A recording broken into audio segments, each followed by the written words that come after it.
بسم اللہ الرحمن الرحیم۔ آج دو موضوعات پر بات کریں گے۔ ایک تو لمز یونیورسٹی میں جو انتہائی میں تو کہتا ہوں بیہودہ قسم کا جو وہاں پر سسٹم چلا ہے اس پر مزید آپ سے بات کریں گے۔ ہاں جی۔ اور دوسرا میں ابھی ایک ویڈیو دیکھی ہے کہ مریم نواز پر قاتلانہ حملے کی کوشش کی گئی اور اسلحہ بردار ایک شخص تھا، اس کو گرفتار کر لیا گیا۔ تو میرے خیال میں پہلے یہ دوسرے ٹاپک پر گفتگو کرتے ہیں کہ سیاست میں بہت زیادہ کوئی عدم برداشت نہیں آ گئی ہے۔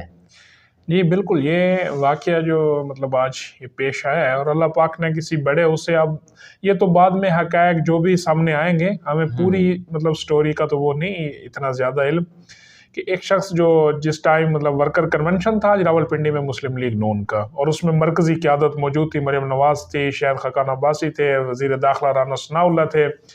تو اب اسی دوران پولیس نے ایک شخص کو پکڑا، اس کے جو اسلحے کے ساتھ داخل ہو رہا تھا پنڈال میں۔ تو یہ ایک انتہائی تشویشناک بات کہی جا سکتی ہے۔ یہاں اب اس طرح مجھے تھوڑا سا ایک ذہن میں بات آ رہی ہے کہ یہاں ایک تو سیاست میں عدم برداشت بہت زیادہ آ گئی ہے، اور دوسرا سیاست میں یہ کلچر بھی عام ہو گیا ہے کہ پھر اس کو اپنے سیاسی مقاصد کے لیے استعمال کرنا، جس طرح ہم نے ماضی قریب میں دیکھا، اور اس حد تک استعمال کیا گیا کہ پھر تھوڑا سا شک بھی ہونے لگ جاتا ہے کہ اس قسم کا واقعہ یہ کرایا گیا یا ہاں اس قسم کے واقعے پر بھی شکوک و شبہات پھر جنم لینے لگ پڑتے ہیں۔ تو اتنا ہے کہ ہزار سیاسی اختلاف ہیں، مجھے بھی ہیں، آپ کو بھی ہیں، لیکن اس طرح کی صورتحال نہیں ہونی چاہیے۔ ہم نے پہلے بھی دیکھا سیاسی قائدین پر، یہ تو کچھ بھی نہیں ہے، اس سے پہلے تو بم دھماکے بھی ہوئے ہیں۔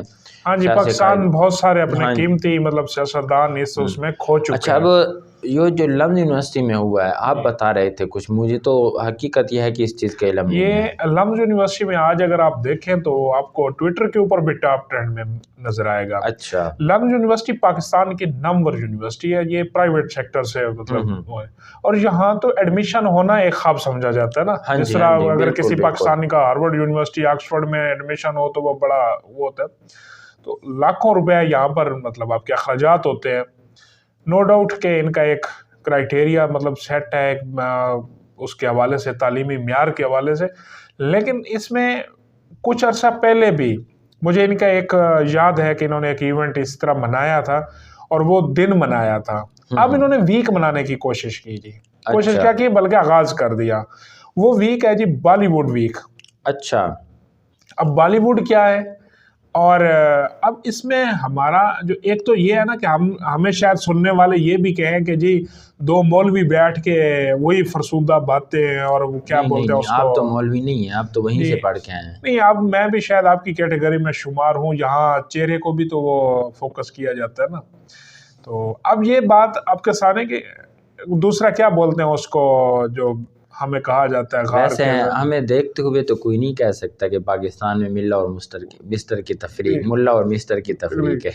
تو بہرحال تو اب اس میں مسئلہ یہ ہے کہ ایک تو یہ ہمارا شرعی مسئلہ بھی ہے، دوسرا قومی غیرت کہاں ہے ہماری، اور اس ادارے میں جہاں بچے نہیں، اس بالی ووڈ ویک کا جو آپ کہنا ہے وہ کیا کرتے ہیں اس کے اندر جی، وہ مختلف فلموں کے جو بالی ووڈ کی جو فلمیں ہیں اس کے اندر جو کریکٹر تھے، ہیرو تھے یا ویلن تھے یا جو بھی، اچھا اس میں جو ان کی ایکٹریسز ہیں، ہیروئنز وغیرہ، تو ہماری نوجوان لڑکیوں نے، لڑکوں نے وہ گیٹ اپ اپنایا ہے۔ اچھا، اور آپ اگر وہ والی ویڈیو میں آپ کو دکھاؤں، یا یہاں پر تو میں یہاں نہیں دکھانا چاہوں گا، جو میں نے وہاں اسپیشلی فیمیلز کا جو وہ دیکھا ہے کہ انہوں نے کیا پہن رکھا تھا۔ اچھا، اب ظاہری بات ہے بالی ووڈ ایک فلم انڈسٹری ہے، تو اس جو فلمیں بنی اور فلم کے اندر جو کریکٹر ہے وہ کریکٹر اپنایا گیا ہے، اور کہہ رہے ہیں کہ جی اب مسئلہ یہ ہے کہ اس بےہودگی کا ایک اتنے بڑے تعلیمی ادارے میں ہونا، اس کی ریزن کیا ہے، اس کا بیک اس کا پرپز کیا ہے۔ میں اب یہاں آپ کو ایک اور بات بتاتا ہوں، یہ 2020 کی بات ہے، شاید میں اگر غلط ہو سکتا ہوں فگر میں، 2020 ایگزیکٹ شاید ہے۔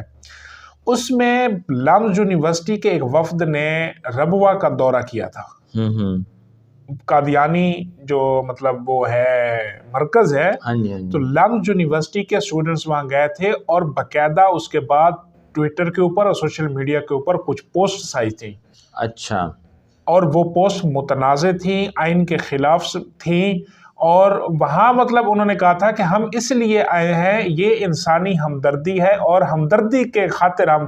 اس وقت ایک دو واقعہ ایسا ہوا تھا کہ میرے خیال میں وہ شہر مجھے نہیں یاد جہاں پر یہ مسئلہ بنا تھا، چکوال تھا یا سرگودا کا کوئی ایریا تھا جہاں پر کچھ تنازع ہوا تھا، مطلب گجرانوالے. ہاں جی، کوئی مطلب مجھے مین اب وہ یاد نہیں آ رہی جگہ تھی. تو اس کے بعد یہ وہاں گئے تھے اور انہوں نے وہاں جا کر کہا جی، بلکہ مطلب باقی ٹویٹس تو میں نہیں بتاتا وہ، کیونکہ میں بھی شاید سمجھوں کہ کہیں میں اس زمرے میں نہ آ جاؤں اپنے ایمانی اس کی طرح نہیں. تو وہاں انہوں نے جو لفظ کہا جی کہ ہم یہاں قادیانیوں سے اظہار ہمدردی کرنے کے لیے آئے ہیں اور ہم دیکھ رہے ہیں کہ نہیں، یہ تو ایک حقیقت ہے نا. پاکستان کے جو بڑی یونیورسٹیز ہیں وہ ایک شتر بے مہار کا کام کر رہی ہیں نا. اب دیکھیں ان کے لیے کوئی قواعد و ضوابط نہیں ہے، کوئی آپ کا سسٹم نہیں ہے ان کے لیے، آپ کا کوئی قانون ان کے اوپر لاگو نہیں ہوتا، وہ جیسے چاہے جو چاہے کرتے پھریں. اچھا، قانون کیا، آپ کی اخلاقیات بھی وہاں پر کوئی اثر نہیں کرتی. اچھا، پھر وہاں پر جس طرح غیر اخلاقی چیزوں کی حوصلہ افزائی کی جاتی ہے، اور اگر کوئی آدمی اخلاقیات کو اپنانا چاہتا ہے تو میں دین کی بات نہیں کر رہا، میں اخلاقیات کی بات کر رہا ہوں. دین کی بات تو پھر بہت دور کی ہے، اس کا تو وہاں تصور بھی نہیں کیا جاتا. تو اس میں پھر کیا ہے کہ اس کی حوصلہ شکنی کی جاتی ہے. تو یہ سسٹم اب بڑھ کر آہستہ آہستہ ہمارے چھوٹے اسکولوں تک بھی آتا جا رہا ہے یہ سسٹم. اب دیکھیں نا، اب ہم کہاں سے متاثر ہیں. ادھر سے ایک طرف تو ہمارا یہ نعرہ ہوتا ہے نا، یہ کسی حکومت کا میں نہیں سمجھتا کہ کوئی زیادہ قصور ہے. حکومت اس پر قابو پا سکتی ہے، تربیت نہیں کر سکتی ہے، لیکن قابو پا سکتی ہے جبراً. لیکن یہ سارا سسٹم آپ کی اس ذہنیت کا، مائنڈ سیٹ کا ہے نا. ابھی آپ دیکھیں بات ہوگی جی آپ انڈیا کے ساتھ تجارتی حوالے سے اچھے تعلقات بنائیں تو فوراً تنقید شروع ہو جائے گی، انڈیا تو ہمارا دشمن ہے، انڈیا فلاں وغیرہ وغیرہ. لیکن جب فلم انڈسٹری کی بات آئے گی تو تب جی یہ ہمارے دل ایک جیسے، ہمارا رہن سہن ایک جیسا ہے. ہاں، پھر آرٹ میں کوئی تفریق نہیں ہونی چاہیے. آج آرٹ اور یہ بڑے پیارے پیارے الفاظ آ گئے ہیں نا ان چیزوں کے لیے. پہلے زمانے میں ان کو کیا کہا جاتا تھا میں وہ لفظ نہیں دہراتا، لیکن آج کل تو اس کو آرٹ اور اچھا میں یہاں ایک بات وہ کروں گا. دیکھیں، اگر آپ نے یہ ایک سوشل ایشو ہے، اگر آپ نے انڈیا کو کاپی کرنا ہے نا، اس وقت دنیا کی ٹاپ 10 جو مطلب انڈسٹریز ہیں جس میں یوٹیوب ہے، گوگل ہے، ایڈوبی ہے، سیمسنگ ہے، پتہ نہیں مطلب نام بھی ٹیکنالوجی کی میں بات کر رہا ہوں، تو انڈیا کے سارے سی او وہاں پر ہیں، انڈین سی اوز ہیں. اگر آپ نے کاپی کرنا ہے، ابھی تک تو ٹویٹر کا سی او بھی انڈین رہا ہے، وہ تو ابھی اس کو ہاں جی، لیکن اگر آپ نے کاپی کرنا ہے نا انڈیا کو تو آپ اس مرحلے میں کریں. میں اس میں کوئی آر نہیں سمجھ رہا، میں اس میں کوئی وہ نہیں سمجھ، کیونکہ آپ ان کو کمپیٹ کرنا ہے تو اس مرحلے میں کریں، نہ کہ آپ جو ہے اب بالی ووڈ کو اپنے اندر اون کر کے جی لے کے آنا چاہتے ہیں. تو یہ بہت بڑا مذاق ہے، یہ ہماری قومی غیرت کا بھی تقاضا ہے. اچھا، پھر ایک تعلیمی ادارے کے اندر مختلف ایکٹیویٹیز ہوتی ہے. میں خود یونیورسٹی میں رہا ہوں، سپورٹس گالا بھی ہوتے ہیں، ٹیبلو شوز بھی ہوتے ہیں، اور مختلف قسم کے کریکٹرز کے ذریعے جو ہے نا وہ ڈرامہ مطلب سوسائٹیز بنی ہوتی ہیں، وہ ڈرامہ پیش کرتے ہیں سارا. لیکن اس طرح کا گھٹیا جو نظام ہے کہ آپ نے ایک پوری انڈسٹری اور بائی نیم اس کو منانا ہے، تو یہ آپ پروموٹ کر رہے ہیں، ظاہری بات ہے. تو اگر دیکھیں ہمارے وزیر خارجہ نے ایک بیان دیا تھا مودی کی اس سے، تو انہوں نے پاکستان کے ساتھ کٹ آف کر دیا ہے. ہاں جی. اور پھر اس کے بعد دیکھیں وہ پٹھان مووی بنی، کیا بنا، اس کے اندر جو تھوڑا بہت کریکٹر آنے لگا مسلم اس کا، تو ان کے خلاف انہوں نے محاذ کھول لیا، اور ہم یہاں جو ان کی پوری انڈسٹری کا ویک بنانے بیٹھ گئے ہیں. ہاں جی. تو خدا را خوف کریں، آپ لاکھوں روپے اس لیے نہیں لگا رہے وہاں ایک تعلیمی ادارے میں کہ آپ جو ہے کسی دوسرے ملک کی فلم انڈسٹری کا فروغ کا حصہ بنیں.